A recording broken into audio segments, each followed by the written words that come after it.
Salut à tous, j'espère que vous allez bien. Aujourd'hui on se retrouve pour que je vous présente mes coups de cœur de l'année 2023. Si vous me suivez depuis un moment, vous avez dû les voir passer plus ou moins dans des updates lecture, quoique je crois qu'au début de l'année je n'en faisais plus. Donc vous allez pouvoir tout découvrir ici. Il y en a 1, 2, 3, 4, 5, 6, 7, 8, donc il y a 8 livres. Je vais vous les présenter en gros de celui qui est le moins gros coup de cœur à celui qui est le plus gros coup de cœur. Mais ils sont tous quand même, pour certains, bien différents, donc en vrai, voilà. En tout cas, c'est des livres que je vous recommande du coup très chaudement de découvrir. On va commencer sans plus tarder par le premier que je n'ai pas en possession puisque on me l'avait prêté. Il s'agit du Premier jour du reste de ma vie, si je ne vous dis pas de bêtises sur le titre, de Virginie Grimaldi. Ici, on suit, alors, j'ai pas relu les résumés avant, quelle erreur. En tout cas, on va suivre une femme qui a, il me semble, 40-50 ans, je crois qu'elle a genre 40 ans, qui, en fait, son mari, vraiment, ça va plus du tout dans sa relation. Donc le jour de l'anniversaire de son mari, elle va lui faire la surprise de le quitter. Voilà, super anniversaire. Et en fait, elle va partir en croisière. Et sur cette croisière, elle va rencontrer deux autres femmes qui ont une histoire complètement différente, qui ont des âges différents. Et du coup, l'amitié en fait qui se lie entre ces trois femmes, l'histoire de ces trois femmes, j'ai trouvé ça incroyable. Virginie Grimaldi, elle a un talent pour lier les relations entre les personnages, c'est incroyable. Ce qui s'était vraiment démarqué dans cette lecture, c'était le lien qui s'est créé entre ces personnages et la plume de Virginie Grimaldi, elle est quand même hyper addictive. C'est drôle, c'est frais, vraiment. Voilà, c'est la petite lecture vraiment parfaite pour l'été. Le prochain, et qui finalement je ne sais même pas si c'était vraiment un coup de cœur ou pas, je vais vous montrer et vous en parler, ce sera plus simple pour que vous compreniez. Il s'agit de 1000 battements de cœur de Kiera Cass. Donc on suit deux personnages. Le premier personnage qu'on va suivre, c'est la princesse Annika qui est promise à un homme qu'elle n'aime pas. Et ensuite on suit Lennox qui fait partie, enfin qui carrément a voué son existence à l'armée d'Arienne. D'Aranienne, pardon. Absolument pas. Et en fait, si vous voulez, tout simplement, Lennox et Annika sont carrément les clans opposés. Ils font partie d'un clan opposé l'un à l'autre puisque Lennox veut renverser finalement le père d'Annika en fait, donc le roi. Donc finalement, ils sont pas trop faits pour s'aimer, mais peut-être qu'ils vont se rencontrer, que leurs avis l'un sur l'autre vont changer. Bref, voilà, en soi, l'intrigue était pas, enfin l'histoire était pas non plus extrêmement développée, j'aurais préféré que ce soit sur 2 tomes et que l'intrigue politique, l'histoire de l'univers en fait, de la royauté qu'on nous pose soit un peu plus travaillée, un peu plus approfondie, et c'est pas ce qu'on avait. Ces livres que vous lisez vraiment en mode détente. Je pense que le coup de cœur vient du fait qu'on est sur du Kiera Cass. J'adore la plume de Kiera Cass, c'est très fluide, ça se lit très vite. Je pense clairement que le coup de cœur vient du fait que c'est du Kiera Cass parce que en soi le livre est pas non plus incroyable. Est-ce que ça méritait vraiment un coup de cœur? Je ne sais pas, et à le relire, est-ce que ce serait encore un coup de cœur? Je ne sais pas non plus. Juste un peu mitigé là-dessus. Voilà, après j'avais bien aimé les personnages, j'avais bien aimé l'histoire en elle-même, mais comme je vous dis, c'est pas très approfondi, on reste sur un truc assez... Voilà, après franchement j'ai lu qu'en début d'année, mais je commence déjà à plus trop m'en souvenir. Je me rends compte que vraiment j'ai beaucoup de mal à me souvenir des livres que je lis. En même temps j'ai lu 70 livres cette année. Se souvenir très bien des 70 c'est un peu compliqué, mais quand c'est censé être un coup de cœur c'est un peu bizarre de pas s'en souvenir. Bref, vous aurez compris que c'est un coup de cœur, enfin c'était un coup de cœur quand j'ai lu, est-ce que vraiment, avec le recul, je sais pas. Voilà, quand je me rappelle pas très bien, je ne sais pas trop. Ensuite, un livre que je savais pas trop si je le définissais comme un coup de cœur ou pas quand je l'ai lu. Mais j'y pense souvent, vraiment je l'aime énormément et je pense l'avoir préféré du coup à 1000 battements de cœur, donc je pense qu'on peut peut-être dire que c'est un coup de cœur. Il s'agit de Gwen and Art Are Not in Love de Lex Rochard, publié chez Casterman. Pour le coup, c'est une lecture incroyable, je vous fais le résumé. On va suivre la princesse Gwen qui est promise à Arthur, donc là vous avez Gwen, là vous avez Arthur. Ils s'aiment pas en fait, ils s'aiment pas du tout, mais genre vraiment ils s'entendent pas du tout. Et en fait Gwen elle est amoureuse de la chevaleresse qu'on trouve ici qui est Bridget, et Arthur il est amoureux de Gabriel qui est en fait le prince héritier, donc le frère de Gwen. Vous comprenez que ça fout un peu le bazar dans l'histoire quoi, parce que en plus on est dans un récit un peu médiéval avec des influences de la légende arthurienne. Donc on est dans une société où l'homosexualité est pas du tout acceptée. Donc c'est un peu compliqué, surtout quand les deux, par le prince et la princesse héritière, les deux héritiers de la couronne, sont gays, voilà. Et ce que j'avais beaucoup aimé dans cette histoire, c'est que quand nos deux personnages, genre notamment Gwen et Gabriel, découvrent qu'en fait ils sont attirés par les personnes de même sexe, ils se rendent compte que, enfin, ils vont pas genre se dire waouh, ok, d'accord. Enfin, vraiment, il y a beaucoup de questions, ils se posent des questions, ils sont un peu dans le déni, ils sont un peu perdus, et du coup, je trouve que c'était vraiment bien fait. Vraiment des personnages qui se découvrent, qui.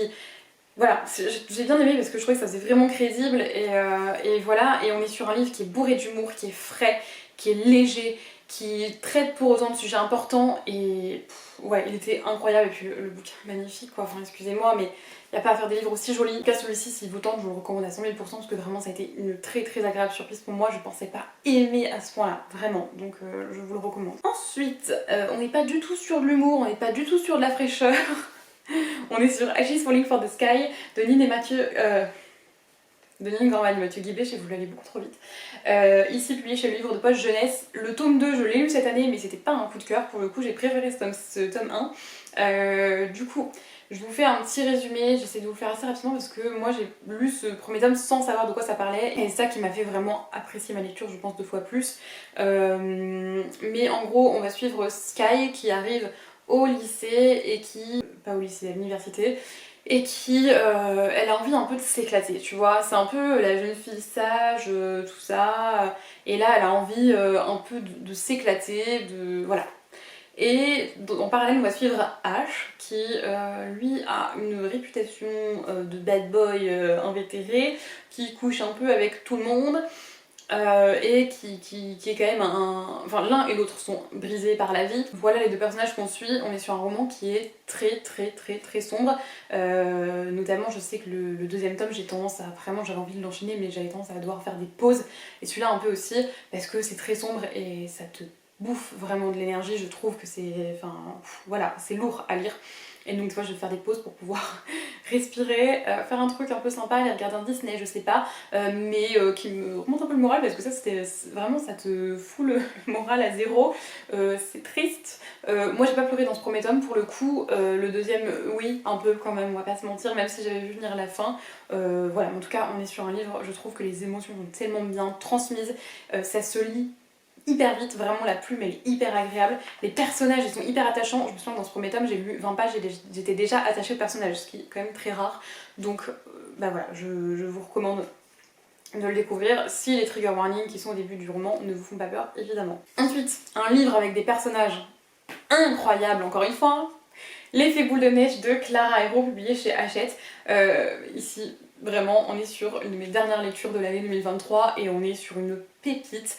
On va suivre Iris qui est secrètement amoureuse de son meilleur ami Charles depuis des années. Ce dernier est parti aux États-Unis pour ses études et il va revenir pour les vacances de Noël, sauf qu'il ne va pas revenir seul. En fait, il s'est trouvé une petite amie aux États-Unis et il la ramène avec lui. Et du coup, là, pour Iris, c'est un peu le choc, vous voyez. Donc elle va, en fait, avec le frère de son meilleur ami, donc Alex, faire semblant en fait de sortir avec. Ils font semblant de sortir ensemble, ils passent les vacances tous ensemble dans un chalet, donc c'est trop mignon, le cadre est incroyable. J'ai adoré, les personnages sont incroyables. Le personnage d'Alex, c'est devenu un de mes book boyfriends préférés. Il n'y a pas à faire des personnages comme ça, c'est des hommes comme ça qu'on veut dans la vraie vie en fait. Je sais pas où ils sont cachés, mais c'est des hommes comme ça qu'on veut dans la vraie vie. Vraiment, c'est incroyable. Ça se lit hyper vite, ça se dévore, c'est mignon, c'est une ambiance incroyable, avec cette ambiance c'est une petite romance de Noël, donc on a cette ambiance un petit peu hivernale, un peu Noël, qui est en fond et qui... voilà, c'est comme un petit chocolat chaud, c'est un petit truc tout doux, et c'est un petit moment de bonheur et de douceur. Vraiment, je vous le recommande énormément. Il y a des sujets importants qui sont traités dedans et vraiment, enfin, il est incroyable. Chercher une romance de Noël à lire, c'est celle-ci. Vraiment, c'est ma préférée de tous les temps. Ensuite, un livre en auto-édition, et j'étais trop contente de le découvrir, et il me tarde de découvrir la suite. Il s'agit de La Porte du Roi, donc le premier tome Liberté en travail de Lisa Schneider. Ici, on va suivre Essan, qui est esclave à la Porte du Roi. La Porte du Roi, en fait, c'est le palais royal, tout simplement. Ici, elle va se retrouver au service du prince héritier, Shahin, qu'elle va donc rencontrer, et elle va, en fait, essayer de lui montrer la condition de vie des esclaves en fait, et tout ce qu'il y a qui n'est pas normal finalement dans leur condition de vie, etc. Elle va essayer un peu de lui ouvrir les yeux. Et il y a plein de complots, il y a plein d'intrigues de cours, il y a peut-être des relations qui vont se créer entre certains personnages. On a des personnages qui sont incroyables, un univers qui est incroyablement bien développé au niveau politique, etc. Moi j'ai adoré, j'ai qu'une seule hâte, c'est d'avoir la suite. Je tarde vraiment de découvrir cette suite. Ensuite, les deux derniers que je vais vous présenter, ils font partie d'une même saga, donc je vais vous les montrer ensemble. C'est une de mes sagas préférées, je suis même pas sûre que ça va étonner qui que ce soit ici. Il s'agit du tome 2 et du tome 3 de Mémoire de la forêt, écrit par Michael Brun-Arnaud et illustré par Sanoé. Donc le tome 2, c'est les carnets de Cornelius Renard qui se passe donc en automne, et le tome 3, c'est l'esprit de l'hiver, donc qui se passe en hiver, vous l'aurez compris, au moment de Yule, parce que du coup c'est Yule ici, c'est pas vraiment Noël il me semble, si je ne dis pas de bêtises, ouais, la fête de Yule, donc voilà. On est sur deux coups de cœur monumentaux, j'ai préféré le tome 3. Même si le tome 2 est incroyable aussi, j'ai eu une petite préférence pour le tome 3 parce que j'ai trouvé un petit peu différent des deux premiers tomes au niveau de la narration, etc. Et j'ai trouvé également, je pense que c'est aussi lié à la saison, on va pas se mentir, mais le tome 3 était incroyable et j'ai vraiment pas vu venir certaines choses, quoique dans la fin du tome 2 il y a des choses qui m'ont bien surprise aussi. On est sur un univers tout doux. Pour vous refaire encore le résumé du premier tome, on va suivre Archibald qui est libraire à Belle-Écorce, dans la forêt de Belle-Écorce, et il va voir un jour arriver dans sa librairie son ami Ferdinand, tout paniqué, parce qu'il cherche ses mémoires, donc un livre dans lequel il a écrit ses mémoires, qui se trouve être normalement dans la librairie de Archibald, sauf qu'il l'a vendu la veille et il ne sait plus à qui. Et en fait, Ferdinand a besoin de ce livre parce qu'il est atteint de la maladie de l'oubli-tout, qu'on peut traduire par la maladie de l'Alzheimer, et en fait il va du coup, Archibald accompagner Ferdinand pour essayer de retrouver ce carnet et de retrouver ses souvenirs perdus. C'est incroyable, c'est de la douceur, c'est de la beauté. On est à chacun des tomes sur des sujets importants et non mais c'est une beauté. Si vous n'avez pas lu cette saga, je ne sais pas ce que vous attendez, parce que s'il y a bien un livre que vous devez lire, une saga que vous devez lire, c'est Mémoire de la forêt, parce que c'est magique, c'est beau, c'est doux. On est sur du jeunesse, mais ça ne se sent pas. Enfin vraiment, je trouve que ça ne se sent pas, parce que je commence à avoir moi personnellement de plus en plus de mal à lire des romans jeunesse, et ça ne se sent pas du tout dans ces romans-là. Franchement, c'est adapté aux enfants comme aux adultes, donc je vous recommande à 100 000% de découvrir cette saga si ça n'est pas encore fait, parce que c'est incroyable, et le fait qu'on suive des animaux, ça donne une dimension complètement originale et incroyable à l'intrigue. Je vais réussir à parler.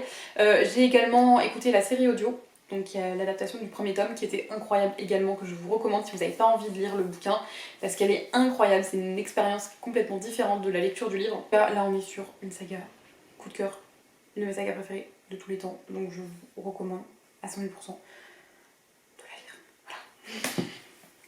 Voilà, on va arrêter pour cette vidéo. Moi, quel est votre livre coup de cœur de l'année, le livre que vous avez adoré. En même temps, je vous souhaite une très jolie année. Alors je pense pas que ce soit la première vidéo qui va sortir en 2024, mais celle que j'ai tournée avant, j'aurais dû la poster avant et je l'ai pas fait, donc bref, on s'en fout.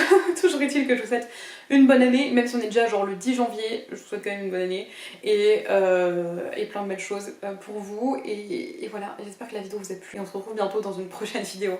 Bye!